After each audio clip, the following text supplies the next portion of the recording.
Welcome to the Marshall News and View Show. I'm Elaine Conyers, and my guest today is Scott Munson, who is the superintendent of the Marshall Public Schools. And we've got a very important issue coming up, and we've been talking about it on a few of our shows. And that vote, the referendum for building onto the school buildings is coming so quickly. Here it is going to be May 10th. Mm-hmm. And so it's coming very, very quickly. And that vote will, people go to the armory, mm-hmm. and everybody, no matter where you live, you go to that armory and you vote there. And just personally, I'd like to say, please go out and vote. And so let's just review what we have done on some of the other shows from the beginning, and sure. and this is it then, and we will mm-hmm. know later on in May what's happening. But we hope for a positive reaction from our public. Well, I think what you said, Elaine, is really important about the please just go vote. That's really what our efforts needed to be focused on, and they've been focused on just getting the word out to everybody, trying to continue to share information that we think is relevant and mm-hmm. and will be helpful when people vote on May 10th, and encouraging people to vote, because typically in a non-election time period, not in November, like this is a special election. During a special election, during a time held not in November, the voter turnout is really low. And we understand that. And some people have asked, and this isn't something that we've talked about, but some people have said, well, how come you didn't wait until November to do the election? And that's a valid question. And the reason for that is because had we waited until then, it would have been even another year for all the construction to start and take place and bids to happen and the new elementary school to be built if the referendum were to pass. So it was sort of a strategic decision to do the special election for the referendum in May, and then if it passes, we'll be able to sell bonds right away and get all the legal requirements going, have our architects do all of the detailed work. Mm-hmm. We've been talking on the show about concepts and basic ideas and designs and things like that, and there's still a lot more work to do, and we want to meet with staff. We want to hear from we would, if the referendum were to pass, want to hear from the community about their thoughts. So we just want people to vote. That's what our efforts have been focused on. We can encourage people to vote either way, but at the end of the day, at 8 o'clock when the polls close on May 10th, honestly, I don't know, they give us a printout or something like that saying here's how many people voted no, here's how many people voted yes, then we'll have direction. And I just hope that when we tally up all the no votes and all the yes votes, that we have a large turnout. Because I really do believe that it's an important thing, certainly for the students, staff, and parents in the Marshall Public School District, but also for the community. I was just talking with a couple community members earlier today about this is about our community. This is about being a regional center and being a place that families want to live and go to church and spend their money and walk on and enjoy the amenities that we have, the paths and the bike paths and the parks and everything, have their health care here. And this is a regional community, and the two gentlemen that I was visiting with, their message was, we need a good quality school district, which we already have, but we need that to be something that continues to draw families to Marshall so we can continue to thrive as a community. So no doubt it's an important date. Again, May 10th, Tuesday, May 10th. Polls will open up at 7 o'clock and close at 8 o'clock at the National Guard Armory. We've already had, I'd say, a significantly higher number of absentee ballots than what we typically get in a special election. So we think that's encouraging. We feel like, maybe we've done a pretty decent job getting the word out through our mailers and presentations and shows like this and everything that we've done, and really it's all about people knowing what they're voting on, knowing why they're checking yes or no, and then coming to the polls on May 10th, despite the I don't anticipate we'll have any snowstorms. No. I know we had one of those a couple of years Yeah. ago during a special election held here, but so I don't think we'll have that. But even if it's rainy and the weather's not decent, we'll hope that it is. But if it's not, we just want people to vote. That's right. So. I have two questions for you today. The first one is, if the referendum passes, when would the actual construction begin? Sure. If the referendum passes, so I'll just kind of walk, and I think it's a great question, Elaine. I'll walk through sort of the next step. So the school board will meet despite the outcome of the referendum vote. I think they have 10 days to meet. So I believe there's a school board meeting on the 16th of May. So they'll meet. They'll canvass the election results, which basically makes it official. This many yes votes, this many no votes. There may have been some mangled ballots or something that can't be counted, whatever. Really, though, that's a legal formality. So if the referendum passes, what that will kick into gear essentially is Bruce Lamprecht and I and others will work even more closely with our financial advisors to put together the documents and make sure that we're doing what we need to so that we can get the sale of bonds out there to investors as quickly as possible. It is an advantageous time, which we've talked about, for school districts to sell bonds, general obligation bonds like these, because of low interest rates, historically low interest rates, and we don't want to delay that any longer than necessary. So we want to get everything rolling with the bond sale. So once the bonds are sold, then we get the money. We deposit it into essentially an escrow checking account, if you will, and do some, start to pay contractors as time goes on. The second, probably most important part, if the referendum were to pass, is we meet with our architects and then we start talking about what's the timing of when can you meet with staff again and get a little more input into the specifics. When can we hold community input opportunities? When can we really refine what we want to go into these sites? We've got work proposed at each site in addition to a new elementary school. And they'll certainly do a lot of the detail work, and we'll work closely with them to get what we want, essentially. And then directly back to your question, Elaine, construction would likely not start then until, I'm going to say, April or May of 2017. And we'd see a really busy construction period from, it could be as early as March, it might even be earlier, but some of that has to do with the ground and different things like that.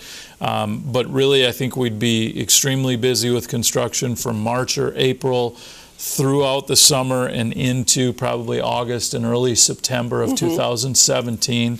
And work would continue, especially on the new elementary school, because no kids would be in there yet.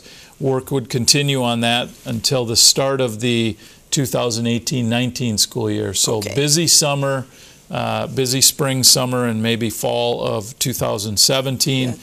A lot of construction taking place during 2017-18 with anticipated opening of the new elementary school in July, completion, I should say, July of 2018, and then we would transition into that new building for the 2018-19 school year. Obviously, before construction can start, there's a variety of legal documents, bids need to be let out and reviewed and received, and all of those types of things that all of us who have done construction and other projects are familiar with. So several legal things, but then the construction would likely start we may see an opportunity to start doing some outside work in February or March of 2017 if the weather cooperates with us, but really when March and April of next year, so 9 or 10 months from now, kicks into gear, then we see a lot of construction. We would see a lot of construction taking place. But the actually, that's when it would start, and yet it wouldn't be finished until the year 18-19. Right. The new elementary wouldn't be available to students and staff and families, obviously, until then. Other areas, depending on how aggressive of the construction schedule would be put together, other additions and renovations at Parkside, the middle school and the high school could be done in time for the 17-18 school year. But again, okay. that's something that we'd need to really Right. hone in on with our architects Sure. and make sure that we've got a plan in place for a variety of things. For example, we don't want to be disturbing our students during the school year. That has to be kept to a minimum, Right. and things like that that we really need to take Yeah. into consideration. Yep. Yep. Well, and that's very positive and something to really look forward to. My second question is, what if the referendum doesn't pass? Well, and that's a valid question also, and we talked about that a little bit. But if the referendum doesn't pass, immediate things, and maybe what we've tried to emphasize to folks, we don't have the funds to do these plans, these renovations, remodeling, and new construction, even the safety and security focus that we've talked about pretty extensively. We don't have the funds to be able to do that without a voter referendum. There may be some other things that we can do to address smaller pieces, but they're really challenging. So we're not going to do those without figuring out how to fund that through a voter referendum. And I think that's important that people know that, because I have heard some people say, well, you'll do this anyways, and we can't. We just don't have that funding. Right. And we've talked about how as enrollment continues to grow, increase, and we don't have any more space to put new sections into, Right. our easiest option, and admittedly it's not a desirable one, is to take the increasing enrollment and distribute them into our existing spaces or our existing classes. So we anticipate that enrollment in our grades in each classroom will go up because we don't have room to move classrooms to and things like that, or create new classrooms. I think that could happen district-wide, and again, that's based on enrollment projections, but when you look at historically, we've already increased over the last, I think it's 7 years, almost 400 students, and all of our elementary grades are larger than the middle school grades, so I just think we're going to continue to see that enrollment growth happening. That's right, yeah. We may, Elaine, and we've had some very preliminary conversations about, okay, let's say that we end up with let's just use Parkside again, because we have a visual example of that already. Let's say that fall rolls around at Parkside, and we have 9 sections of first grade, 9 first grade classrooms right now, and our target or our class size limit is 22. So theoretically, in those 9 grades, we can have, I think if I do my math right, 9 times 22 is like 192 kids or something along 198. Let's say that our enrollment in first grade ends up being 210 or 220 or something like that. That's maybe a stretch, but we've seen that type of growth in other grades. So all of a sudden we've got 24 or 25 or whatever kids in each grade, which is above our class size limit. The board may say, try to find some more portable classrooms, put more portables up, try to find programs or people to relocate to those portables and take the space that they occupied and utilize that to create an additional section of first grade or second grade or whatever grade it might be. Again, we realize that's not ideal, because then we have kids going outside in the wintertime. Granted, it's a short walk to the portable classrooms, and our staff does a great job and has done a great job transitioning those kids into those portables. But it would have to be an option for us in terms of trying to find more space. Right. And then I think the other thing, Elaine, the third thing that would likely happen is our enrollment, we strongly believe, is going to continue to increase. And putting more kids into the existing space and seeing those class sizes grow, that's not what we expect for our district. We don't think that's what our public expects. And I believe that our school board would say, let's figure out what was supported during the election. Those who voted yes, why did they vote yes? Let's figure out what was not supported. Anybody who voted no, what was the reason for that? Let's gather this input. Let's try to figure it out. And at some point in time, I'd say in the next maybe 12 to 18 months, maybe sooner, I believe that our board would direct us to come back with another building bond referendum. It may be for the same amount of money. I'd struggle to believe it would be for less money, because this is not a Taj Mahal plan. No. It's a plan that meets our needs and will help our students and staff and families for the next 8 to 10 years, but it doesn't have a lot of things that we can trim out of it, if you will. So if we came back with another request, if the referendum didn't pass, like I said, it could be the same amount, it could be for less. It also could be for more, because we think that interest rates are maybe going to go up, and construction costs are likely to go up as well. And then what that also does, like you and I have talked about, I believe, on the show, is that would then kick the new elementary school, the opening of the new elementary school forward to maybe the 1920 school year or the 2020-21 school year. And that's 4 or 5 years out from now, and we're talking about classrooms that are pretty full during that time. So we have some we'd have some challenges in front of us, but we have to do what the community says, and we'll do the best with the outcome of the referendum, no doubt. And like you said earlier, this is more of an ideal time right now, with interest rates lower, and that to get this done and do what is right for our children. And even with the public, I've heard so many people complain about those portable classrooms around Parkside. It is so ugly. Well, that's not the main reason we do it, of course, but that we've got to have some space, and maybe our schools would be surrounded with portables. Who knows? Well, we would love to be able to avoid that. And, yes, exactly. I don't think there's anybody in our district that would say the portable classrooms at Parkside were our first choice or our desire. Had we had space inside to create those extra additional section of first grade and additional section of second grade, we would have done that. Sure. We just didn't have that room. Going back to something you said, Elaine, I've tried to get up to speed on the history of referendums and building bond referendums in operating levy and building bond referendums in Marshall. And I think one of the things that I believe, based on what I've heard and been able to gather and discussed with people, is we don't, in Marshall, we don't ask for more than what we need. We don't ask for extravagant facilities, or if we need X number of dollars to run our buildings through an operating levy, we don't ask for X plus 200. I really have a lot of admiration and respect for the board and Bruce Lamprecht and everybody who works in the district, because while they always have a focus on what's best for kids, they also, one of their lenses that they see through is making sure that we're good fiscal stewards to our residents and our taxpayers.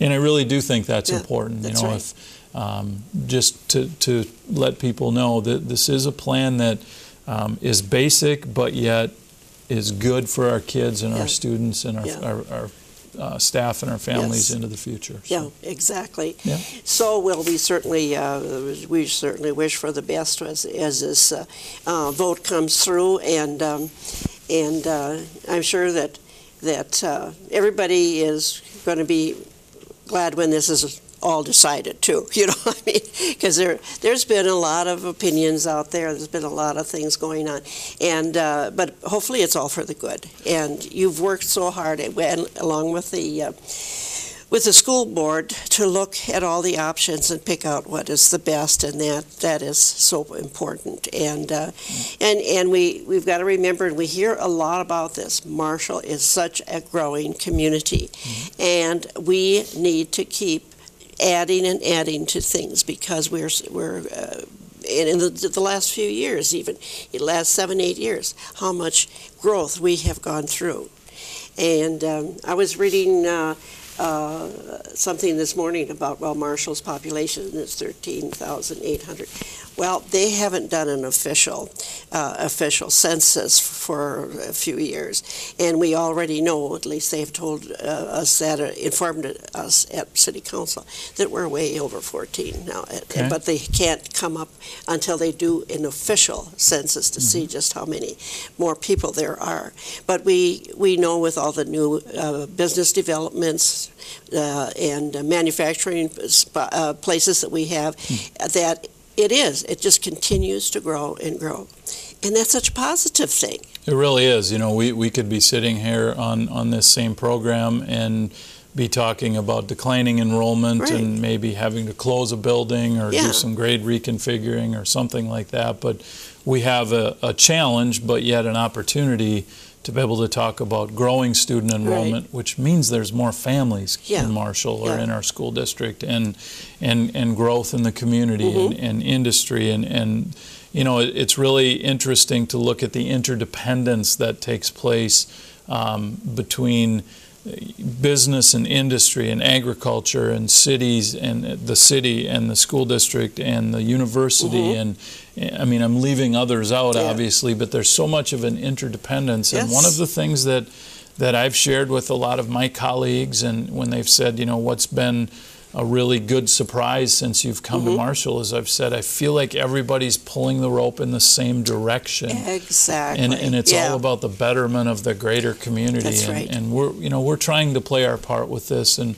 we need some help from our residents to make that happen. But you know, I believe it's a good plan. It's a solid plan. It's going to meet our needs, and I think it's going to be one more reason amongst many other reasons why we hope more families are going to want to move here and work here, and like I talked about, enjoy our amenities and have their health care here and shop here and do whatever.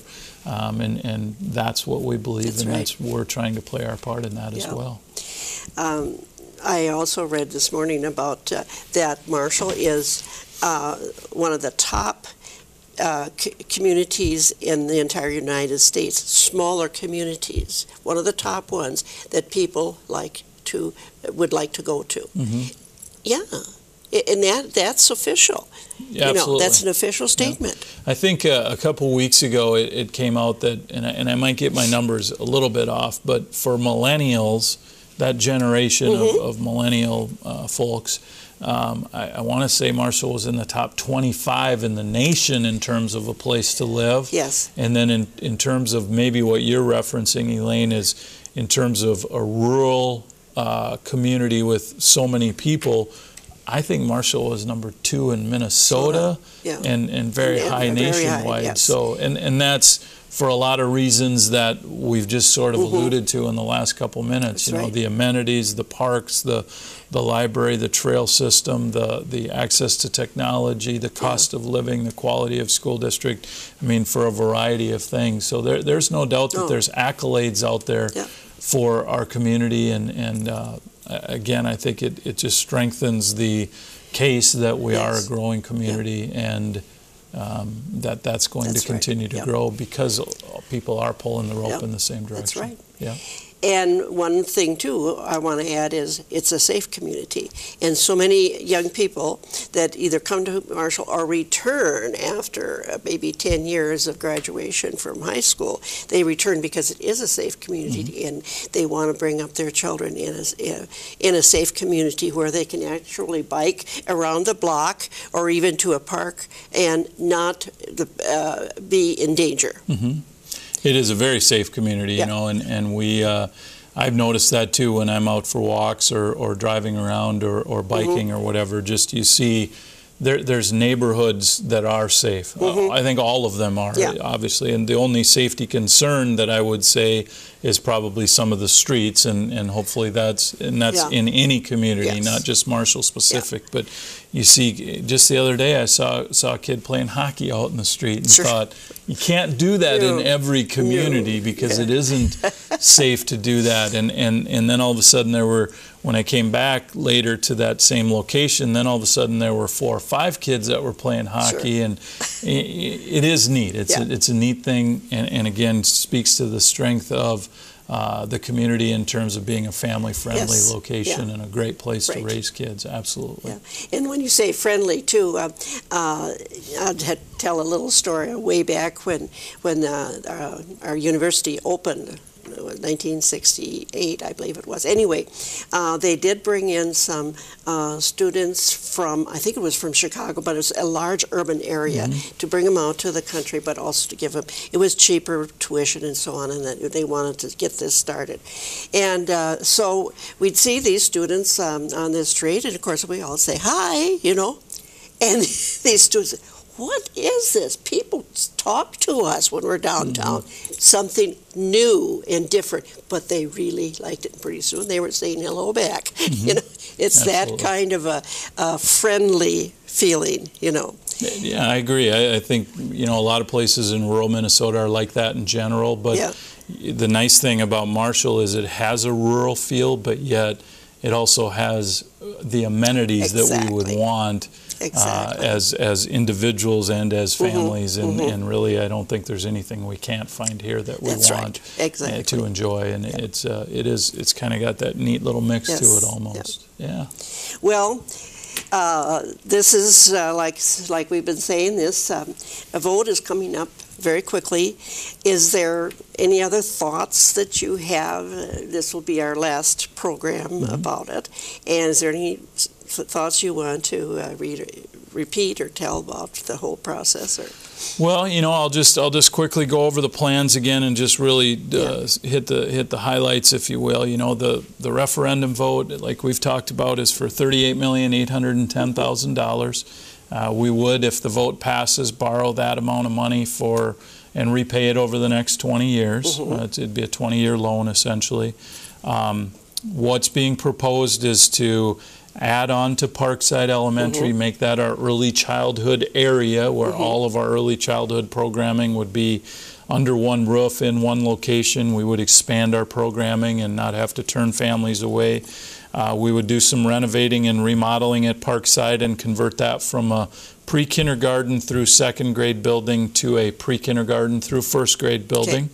At all of our sites, including Parkside, we would have that emphasis on that secure front entrance where doors would be locked and anybody who wanted to visit any of our schools would have to go into a reception area, sign in, get a visitor pass, just that increased security. That was the number one priority that our community said and gave us feedback on, and it's been incorporated into all of our plans. Also, a part of the referendum question is to construct a new second through fourth grade elementary school located on the middle school campus, sort of along, I believe it's Southview Drive, and that would be about an 82,000 square foot building, room for 9 sections in second, third, and fourth grade, and we'd have some flexibility with that if we needed to.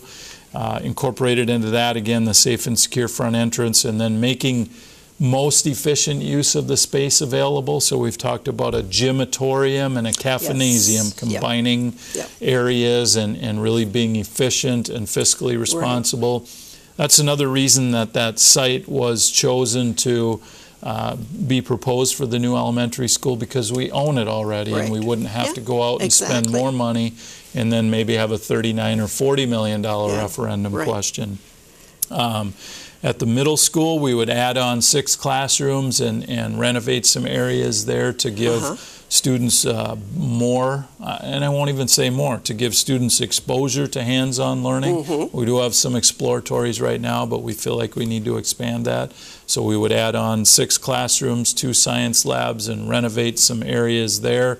Work on or focus on the safe and secure front entrance, and then do something with the empty swimming pool, make it into a multi-purpose space. And then at the high school, we would essentially add on one more pod, let's call it, with classrooms, including science labs around the outside, student locker bank areas, office space, and then we would do remodeling and renovating and adding on for the agriculture program. And also metals and wood. So all together, that's sort of our plan. Voting May 10th, 7 a.m. until 8 p.m. at the National Guard Armory. If anybody wants absentee ballots, they are available in the district office. You can come on in and pick those up.